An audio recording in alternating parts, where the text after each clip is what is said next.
Okay, geometry, this is Troop. We're going to do a screencast this time. Get a little different than what I've done with past videos. Hopefully it'll be easier to understand, easier to follow. I'm not going to use any kind of camera or anything. I'm just going to record exactly what I do on the screen. You'll see my mouse here. I'm going to do the slideshow like I would in class and use my mouse to kind of point at things, so you just have to keep watching for the cursor. Take notes as you need, guys, as usual. Feel free to stop the slideshow and pause it or whatever. Rewind if you have to, because I'm going to go through this as fast as I can, really, to save file space. And so you need to stop it every now and then to write the notes. That's awesome. So let's get rolling. Area of trapezoids, rhombi, and kites. We're going to draw three shapes. So we'll start with the trapezoids. Area of a trapezoid. Of course, we know trapezoids are quadrilaterals that have one pair of parallels. They're called the bases, B1 and B2. They are parallel sides. The formula for the area of a trapezoid is simply this: 1/2 times the height, the perpendicular height of the figure, base to base, times the sum of the two bases. You must add the bases together, multiply by height, times 1/2. Real simple example. Here's a simple trapezoid, base of 5, base of 8, height of 4. Just plug it into that formula up there. Here it is, 1/2 times h, b1 plus b2. H is 4. So here is the formula filled in. Here's the height. Here's base 1 and base 2. Just do the math. 1/2 of 4 is 2. So I've got 2 here times 13. 5 plus 8 is 13.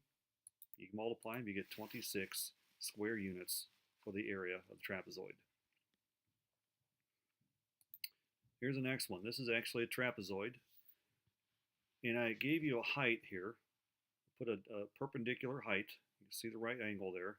The perpendicular height of the object, because we need that height. It's a trapezoid because it's got one side up here and another one down here that are parallel. Notice the other ones, this one and this one, are not parallel. This is a trapezoid. It's not a typical way it looks. Now, we got to find h. We can't get the area of this thing unless we find h. This is where your previous knowledge and experience of 30, 60, 90 triangles comes in. And we're going to be using these a lot. And 45, 90 triangles. Notice this triangle here, formed by the height and that piece right there, and this hypotenuse is a 30, 60, 90. That piece is the short leg of the 30, 60, 90. Therefore, the long leg is right here, opposite the 60. If you remember the 30, 60, 90s, we've done so many of those. The short leg times radical 3 gives you the long leg. So the long leg is 2 radical 3. Done. There's our height. We're good. Now we got to just do the area formula. Area trapezoids right here. Our height's 2 radical 3. The bases are 5 and 7. 2 plus 5 on the bottom. That is a total of 7. So here is the formula filled in. Here's the height. 2 radical 3, what we just found, the long leg of the triangle. 5 plus 7. 7 on the bottom, 5 on the top. Now we just got to do the math. 1/2 times 2 is just 1, so I'm going to just put this as a radical 3 now. Times the sum of 12. Boom, there it is. Move that around. That'll look more appropriate written this way. There's your area, 12 radical 3 meters squared, since it's area, square units. Okay, let's press on. Area of rhombus and kites, or rhombi or kites. Very simple little formula. 1/2 D1 D2. One of the easier area formulas. Now what the heck is D1 and D2? D1 and D2 are the diagonals. It doesn't matter which one is which. As long as you have the multiplied diagonals, we're good. So here's a rhombus. I drew the diagonals, labeled them. D1 and D2 are the length of the diagonals. If you know the lengths of those, it's easy as heck to find the area of a rhombus or a kite. Kites is the same way. You know the lengths of the diagonals, you can get the area. So 1/2 D1 D2. Here's a simple rhombus um, where you're given part of the diagonal, part of the red diagonal, just from here to the middle is 12. And you're given one of the sides, which is 15. Now remember, rhombi, or rhombuses, are equilateral. So that's 15, so is that, so is that, so is that. Okay? And it also means that the diagonals bisect each other. So 12 and 12. We know that whole length of that diagonal is 24. The problem is we don't know the length of the blue one. So here's a little thing we got to think about. Remember, the diagonals in a rhombus are perpendicular. What does that word mean again? 90 degrees. These angles are 90 degrees. So we have 4 right triangles in this object. 4 congruent right triangles. So we use Pythagorean theorem to find any missing lengths. In this case, we're missing the blue diagonal. So using Pythagorean theorem, what we're going to do, and I wrote it out here, let me explain this. I'm going to use this triangle right up here. You see the thing I'm highlighting with my arrow, my cursor. The right angle is right there. We know this leg. We know the hypotenuse. We just got to find that piece. And if you're very good at doing Pythagorean for this triangle right here, then you can notice this is a 3, 4, 5 triple multiplied by 3. That missing piece right there, that little blue chunk, has to be 9. Now, if you didn't remember that part, you just use Pythagorean theorem. A squared, B squared, C squared. And here it is written down below. 12 squared plus x squared is 15 squared. Multiplied everything out. Subtract the 144 on both sides and you get 81. Take the square root. Boom. So that little blue piece from here to the middle is 9. Therefore, the whole thing is 18, and this whole thing is 24. There are the length of the diagonals. Now we can find the area really easily. The area formula for a rhombus, again, is 1/2 d1 d2. So here's d1, here's d2. Length of the diagonals. 1/2 of 24 is 12, so you just multiply this out, and boom, there's your area. Finding the area is easy. You just have to find missing pieces, and we're going to have to use trig, and we're going to have to use Pythagorean theorem often to find missing legs and or angles of these objects. Here's the next part. Since rhombi are parallelograms, you might be able to use base times height to find their areas if you know the perpendicular height.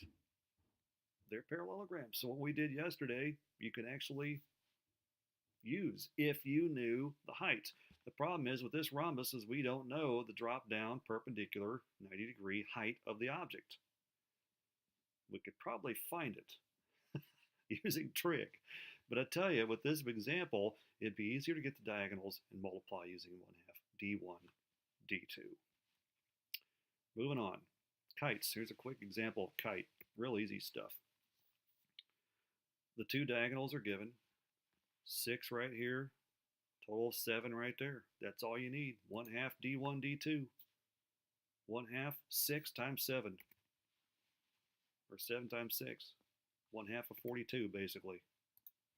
21 meters squared. Now again, kites, guys, you got to remember, this is why we spent so much time on quadrilaterals. Kites are also perpendicular diagonals. These are 90-degree angles in here. Look at that, which means we're going to have to use Pythagorean theorem often to find missing pieces. Okay?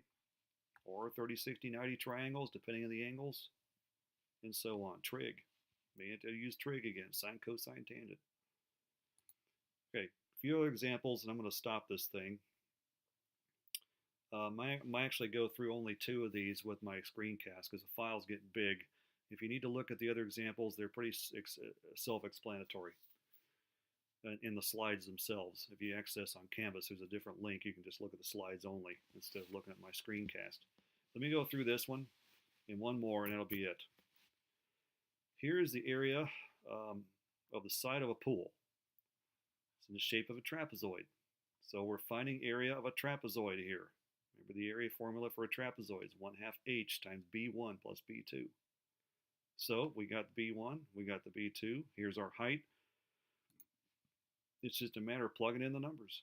1/2 times the height times base 1 and B2, base 2, add them up, do the math, boom, 302.5 square feet. Remember the square units? This is area. Here is another trapezoid. So we are missing the height inside here. However, we can consider this side here as the height. So I'm just putting an extra piece there just to remind you of that fact. We need that height to do this. Now, we're also missing the top of the base 1, if you want to call it that. We need that to find the area. So we're going to use this triangle right over here to find that base. What I mean is, we know the whole bottom is 14, but we don't know how long this piece is on top. So we got to find out the bottom of this triangle and subtract it from 14 to find the top base. And that's just what I put in words down here. The dimensions are of 8 and 10 here and here form a right triangle. You use Pythagorean theorem to find this piece right here. And turns out it's a 3, 4, 5 triple multiplied by 2. This has to be 6. But if you didn't know that, if you don't know those well enough, use Pythagorean theorem. A squared plus b squared equals c squared. Solve that and you will get 6 for that piece from the purple line to the corner here.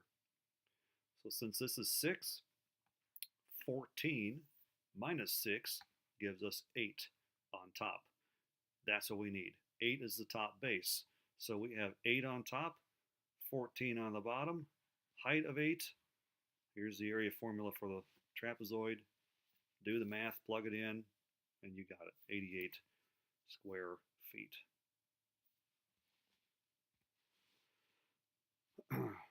Here's a quick kite problem, then I'll stop this. You guys can look at the rest of it, because I want to save file space here.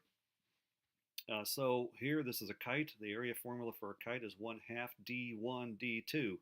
Well, it gives us the dimensions. There's diagonal 1. Here's diagonal 2. Should be real easy. 1/2 times 9 times 13. 58.5 square feet.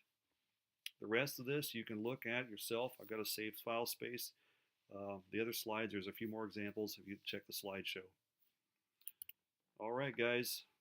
Good luck. Oh, here's today's joke. And I like this one. Bye.